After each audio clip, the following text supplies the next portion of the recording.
নিউটনের মহাকর্ষ সূত্র মহাবিশ্বের যে কোনো দুটি বস্তুকণা তাদের কেন্দ্র সংযোজক সরলরেখা বরাবর পরস্পরকে আকর্ষণ করে।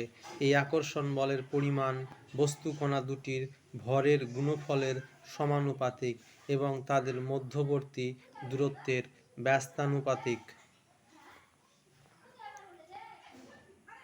2 নম্বর প্রশ্ন, পাহাড়ে ওঠার সময় বা সিঁড়ি দিয়ে ওঠার সময় কষ্ট হয় কিন্তু নামার সময় কষ্ট হয় না কেন?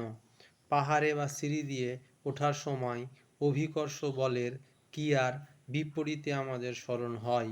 এই বলের বিরুদ্ধে কার্য করার জন্য শরীরের পেশিগুলিকে বল প্রয়োগ করতে হয় বলে ওঠার সময় শারীরিক কষ্ট বেশি হয়ে থাকে। নিচে নামার সময় অভিকর্ষ বলের ক্রিয়ার অভিমুখে সরণ ঘটে। এক্ষেত্রে এই বল নিজেই কার্য করে বলে নিচে নামতে কষ্ট হয় না। বৃষ্টি বা গাছের পাতা মাটিতেই কেন এসে পড়ে? পৃথিবী তার কাছাকাছি সব বস্তুকেই অভিকর্ষ বল দিয়ে টানে, তাই বৃষ্টি বা গাছের পাতা পৃথিবীর মাটি দিকেই নেমে আসে।